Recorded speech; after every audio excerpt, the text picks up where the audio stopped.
Bonjour, c'est parti pour l'épisode 2 du cercle trigonométrique, car le cercle trigonométrique, c'est la base.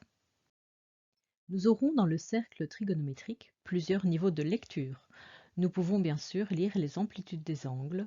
Le long du cercle bleu, nous pouvons y noter les points représentatifs. Par exemple, ici nous avons le point représentatif de l'angle d'amplitude 0, puis le point représentatif de l'angle d'amplitude π sur 6, π sur 3, π sur 2, pi, etc.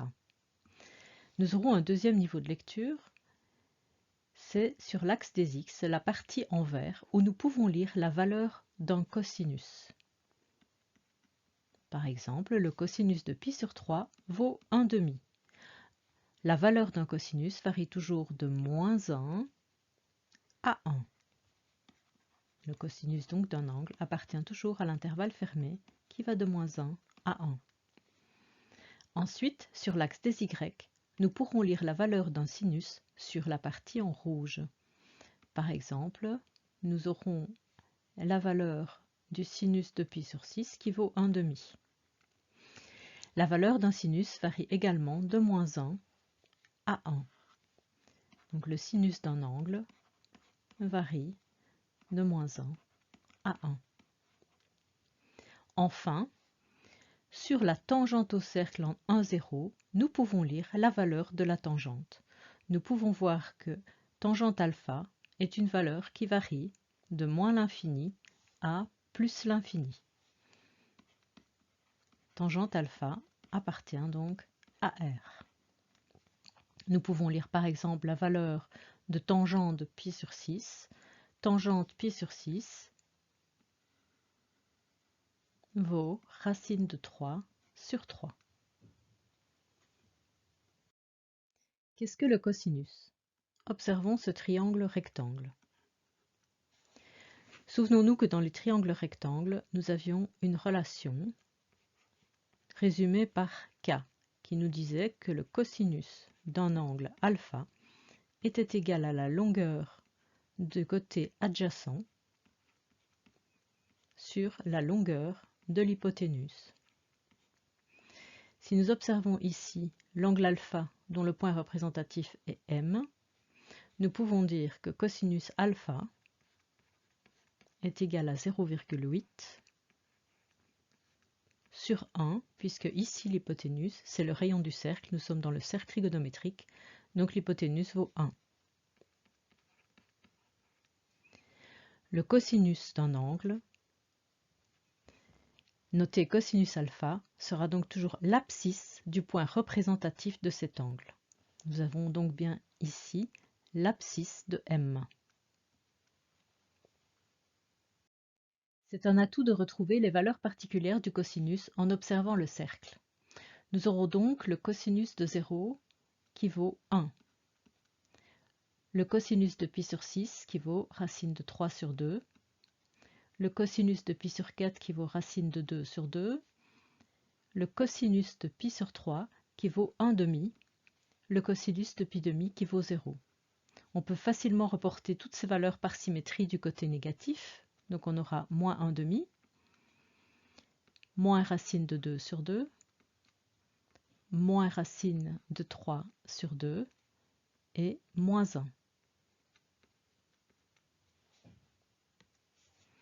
Nous pourrons donc dire que le cosinus de 2π sur 3 vaut moins 1/2, que le cosinus de 3π sur 4 vaut moins racine de 2 sur 2, que le cosinus de 5π sur 6 vaut moins racine de 3 sur 2 et que le cosinus de π vaut moins 1.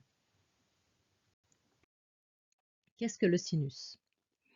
Alors le sinus, de nouveau, on va se retrouver donc dans le triangle rectangle.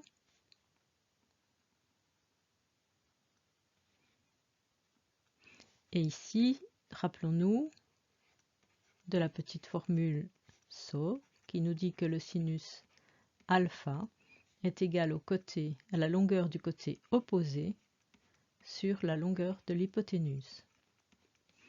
Donc ici, si on considère l'angle alpha ici avec son point représentatif M, nous aurons sinus alpha est égal à 0,6 sur 1, puisque dans le cercle trigonométrique, le rayon vaut 1. Nous aurons donc le sinus de l'angle alpha, noté sinus alpha, qui est l'ordonnée du point représentatif de cet angle. Nous avons donc ici l'ordonnée du point représentatif, M. Nous avons donc ici des valeurs particulières. Alors, petit truc pour ne pas mélanger l'axe des sinus et l'axe des cosinus, retiens que le sinus, c'est sur l'axe vertical, droit comme un i. Alors, rapidement, nous avons le sinus de 0 qui vaut 0, le sinus de pi sur 6 qui vaut 1/2, le sinus de pi sur 4 qui vaut racine de 2 sur 2, le sinus de pi sur 3 qui vaut racine de 3 sur 2, et le sinus de pi demi qui vaut 1. Tu pourras aussi reporter ceci, les valeurs ici, mais du côté négatif.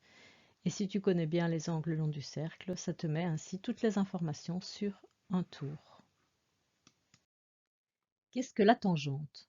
La tangente d'un angle alpha est notée tan alpha, correspond au quotient du sinus sur le cosinus, si ce quotient existe. Ce quotient existe si le dénominateur est différent de 0, donc si alpha différent de pi demi plus k pi. Pi demi plus k pi signifie qu'on va enlever les angles dont les points représentatifs sont à ces deux endroits. Avec k bien sûr qui appartient à z, k est un entier relatif. La valeur de la tangente va se lire ici sur la tangente au cercle en 1, 0. Si on considère le point M', la valeur de la tangente, c'est l'ordonnée du point M'. On va aussi avoir des valeurs particulières pour la tangente. Ces valeurs particulières peuvent être facilement retrouvées si tu connais la valeur du sinus et la valeur du cosinus. Mais c'est bien aussi de pouvoir les retrouver sur le cercle. Nous aurons donc la tangente de 0 est égale à 0. La tangente de pi sur 6 va être égale à racine de 3 sur 3.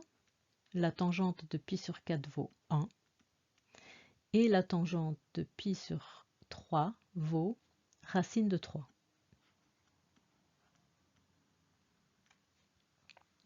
Pour pi demi, nous l'avons vu, la tangente n'existe pas. Voilà, à bientôt dans l'épisode 3.